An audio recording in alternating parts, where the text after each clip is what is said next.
샬롬, 좋은 아침입니다. 오늘 말씀은 창세기 25장 19절부터 34절까지입니다. 아브라함의 아들 이삭의 족보는 이러하니라. 아브라함이 이삭을 낳았고 이삭은 40세에 리브가를 맞이하여 아내를 삼았으니 리브가는 밧단 아람의 아람 족속 중 부두엘의 딸이요 아람 족속 중 라반의 누이였더라. 이삭이 그의 아내가 임신하지 못하므로 그를 위하여 여호와께 간구하매 여호와께서 그의 간구를 들으셨으므로 그의 아내 리브가가 임신하였더니 그 아들들이 그의 태 속에서 서로 싸우는지라. 그가 이르되 이럴 경우에는 내가 어찌할꼬 하고 가서 여호와께 묻자온대. 여호와께서 그에게 이르시되 두 국민이 내 태중에 있구나. 두 민족이 내 복중에서부터 나누이리라. 이 족속이 저 족속보다 강하겠고 큰 자가 어린 자를 섬기리라 하셨더라. 그 해상 기한이 찬즉 태에 쌍둥이가 있었는데 먼저 나온 자는 붉고 전신이 토록 같아서 이름을 에서라 하였고 후에 나온 아우는 손으로 에서의 발꿈치를 잡았으므로 그 이름을 야곱이라 하였으며 리브가가 그들을 낳을 때 이삭이 60세더라. 그 아들들이 장성하며 에서는 익숙한 사냥꾼이었으므로 들사람이 되고 야곱은 조용한 사람이었으므로 장막에 거주하니 이삭은 에서가 사냥한 고기를 좋아하므로 그를 사랑하고 리브가는 야곱을 사랑하였더라. 야곱이 죽을 쏘았더니 에서가 들에서 돌아와서 심히 피곤하여 야곱에게 이르되 내가 피곤하니 그 붉은 것을 내가 먹게 하라 한지라. 그러므로 에서의 별명은 에돔이더라. 야곱이 이르되 형의 장자의 명분을 오늘 내게 팔라. 에서가 이르되 내가 죽게 되었으니 이 장자의 명분이 내게 무엇이 유익하리요. 야곱이 이르되 오늘 내게 맹세하라. 에서가 맹세하고 장자의 명분을 야곱에게 판지라. 야곱이 떡과 팥죽을 에서에게 주매 에서가 먹으며 마시고 일어나 갔으니 에서가 장자의 명분을 가볍게 여김이었더라. 아멘. 하나님께서 아브라함에게 약속하신 약속의 씨 이삭은 하나님께서 메시아를 보내시겠다고 약속하신 예수가 나실 것을 예표합니다. 오늘 그러한 관점에서 본문을 함께 보기 원합니다. 이삭은 40세에 리브가를 맞이하여 아내를 삼습니다. 앞장에서 설명했듯이 이삭은 먼저 사랑하여 결혼하는 세속적인 결혼 형태와는 다르게 하나님의 인도하심을 따라 먼저 결혼하고 사랑했습니다. 이것은 하나님께서 이끄시는 언약 결혼의 모형입니다. 하나님이 주도권을 가지신 결혼을 언약 결혼이라고 우리는 부릅니다. 이 결혼은 예수 그리스도가 신랑 되시고 우리 그리스도인이 신부된 모습을 반영합니다. 그러므로 이 결혼은 결코 깨질 수 없고 사람이 나누지 못합니다. 그러나 이렇게 하나님이 주도하신 이삭과 리브가도 아브라함과 사라처럼 불임의 위기를 만납니다. 이삭은 40세 리브가를 아내로 맞았고 아버지로부터 모든 언약의 계보를 잇기에 부족함이 없어 보였지만 또한 모든 것이 순탄해 보였는데 이 가정에 20년 동안이나 아이가 없었습니다. 그래서 그가 여호와께 간구합니다. 이삭이 간구할 때 쓰인 히브리어는 아타르인데요. 이러한 간구는 삼손의 아버지 마노아가 여호와께서 주신 아들 삼손을 어떻게 길러야 할지 여호와께 물을 때 쓰였습니다. 그리고 아라우나의 타작마당에서 다윗이 제단을 쌓고 번제와 화목제를 드리며 여호와께 기도할 때 쓰였습니다. 또한 바벨론에서 귀환하는 에스라가 평탄한 길을 구하며 금식하며 여호와께 기도할 때 쓰였습니다. 즉 이삭의 기도는 굉장히 절박하고 온 마음을 쏟아내어 여호와께 부르짖는 기도였던 것입니다. 이삭의 이 간구를 여호와께서 들으시니 리브가가 임신합니다. 근데 리브가의 태 속에서 두 아들이 서로 싸우기 시작합니다. 여기서 싸우다로 번역된 히브리어 라차츠는 아주 심하게 부수고 짓누르고 짓밟는 것을 말합니다. 또한 약자를 억압하고 학대하고 착취하는 것에도 쓰입니다.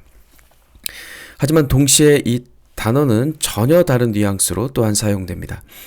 이 단어는 말세에 주님의 빛이 비추이면 우리들이 외양간에서 나온 송아지같이 뛰어놀고 하나님의 나라가 임한 백성이 기뻐하고 뛰어놀 때, 또 마리아의 방문을 듣고 엘리사벳의 복중의 아기가 뛰어놀 때 쓰였습니다. 즉 리브가의 태에서의 이 싸움은 인간 세상의 억압과 폭력, 그리고 하늘의 기쁨이 공존하는 하나님의 역사의 현장인 것입니다. 리브가의 태에서 그 놀라운 일들이 일어나고 있는 것이었죠. 태중에서 격렬한 싸움이 일어나자 리브가가 어찌할꼬 하며 여호와께 묻습니다. 이삭이 여호와께 간구했고 이제 리브가가 간구합니다. 현실의 문제에 직면했을 때 남편과 아내가 모두 여호와께 간구하고 묻는 모습이 우리 그리스도인에게 참으로 큰 귀감이 되는 것 같습니다. 인생에서 마주하게 되는 수많은 문제 앞에서 우리의 경험이나 지혜를 앞세우거나 서로의 목소리를 내세우는 것이 아니라 하나님 앞에 엎드리며 간구하는 그런 믿음의 우리 가정들이 되시길 주님의 이름으로 축복합니다. 하나님은 큰 자가 작은 자를 섬기리라 말씀하십니다. 여호와께서는 두 민족이 나누이고 강한 족속인 에서가 어린 자 야곱을 섬길 것이라 말씀한 것입니다. 쌍둥이가 태어났을 때의 모습에 대해 성경은 야곱은 별다른 특징이 없었지만 에서는 북다라고 명시합니다. 이 북다로 번역된 히브리어는 아드모니인데요. 구약 성경에서 이렇게 붉은 모습으로 표현된 사람은 에서와 다윗 두 명뿐입니다. 즉 인간적으로 매우 빼어나고 눈매가 총명하고 용모 자체로 굉장히 매력적인 모습인 것이죠. 그에 반해 야곱의 용모는 성경이 전혀 설명하지 않고 그저 손으로 에서의 발꿈치를 잡았다라고만 표현할 뿐입니다. 그들은 외형뿐만 아니라 기질과 삶의 방식도 크게 달라서 에서는 남자답게 들에서 사냥을 하며 이삭의 사랑을 듬뿍 받았지만 조용하고 가정적인 야곱은 성인이 되어서도 장막에서 지내면서 어머니 리브가의 사랑을 받았습니다. 어느 날 멋지게 태어나서 멋진 인생을 살아가는 에서에게 피곤이 찾아옵니다. 들에서 사냥하고 돌아온 에서가 기진맥진했고 배고파서 쓰러질 지경이 된 것이죠.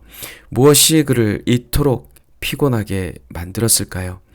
그는 지금까지 아버지의 기대에 부응하고 사람들의 기대에 미치고자 치열하게 살아왔습니다.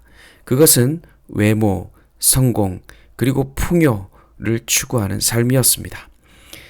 신학자 마커스 보그가 우리 사람들의 이러한 모습을 이런 세 가지로 표현했죠.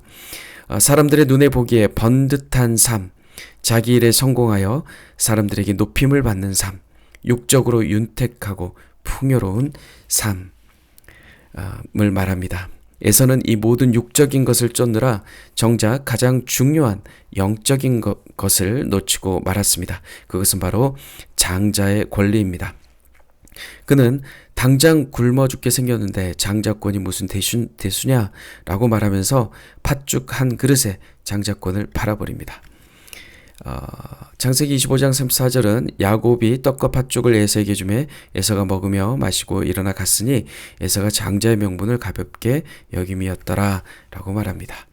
에서는 장자의 명분을 가볍게 여겼습니다. 장자의 권리는 단순한 재산 상속이 아니라 하나님의 언약을 이어가는 통로가 되는 축복입니다. 당장 배고픔을 해결하기 위해 당장의 생존을 위해 눈에 보이지 않는 장자권은 가벼이 여긴 것입니다. 그리하여 영원한 하나님 나라를 보지 못하게 되는 것이죠. 하나님의 언약을 이어가는 통로이자 축복의 계보가 장자를 통해 전달되는데요. 지금 당장의 배고픔 때문에 장자권을 팥죽 한 그릇에 판 에서의 행동을 성경은 망령된 행실이라고 경고합니다. 왜냐하면 이 장자의 권리는 장자이신 예수 그리스도를 예표하기 때문입니다. 예수께서는 죽음에서 부활하시며 잠자는 자들의 첫 열매가 되셨습니다. 즉 모든 피조물보다 먼저 나신 예수께서 죽은 자들 가운데 부활하심으로 맏아들이 되셨고 우리 또한 부활함으로 장자의 반열에 들어가게 되었습니다. 장자의 반열에 들어가게 하신 것이죠. 즉 에서가 놓친 이 장자의 권리는 부활과 관련이 있는 것입니다. 에서는 땅의 것만 쫓아가다 땅에서 인생을 마치는 비참한 인생을 상징합니다. 물론 야곱도 태중에서 장자의 약속을 받았음에도 불구하고 하나님의 때와 방법을 기다리지 못하고 인간적인 방법과 술수로 장자권을 취하려고 한 부분은 도덕적으로 정당화될 수 없습니다. 그럼에도 하나님의 약속의 그 가치를 붙드는 모습은 우리 그리스도인이 기억해야 할 모습입니다. 사랑하는 성도 여러분, 우리는 사실 에서이기도 하고 또 야곱이기도 한 인생입니다. 오늘도 우리의 이 육체는 땅의 것을 바라보라고 나에게 속삭입니다. 하지만 예수와 함께 장자의 반열에 이미 들어간 우리 성도님들은 지금 당장 눈앞에 있는 유익과 편의를 과감히 버리고 하나님의 약속과 은혜를 붙드는 하루가 되시기를 주님의 이름으로 축복합니다. 오직 주님 주신 장자의 권리, 주님 주신 부활 생명을 붙들고 오늘 하루 승리하는 복된 하루 되시길 주님의 이름으로 축복합니다. 샬롬.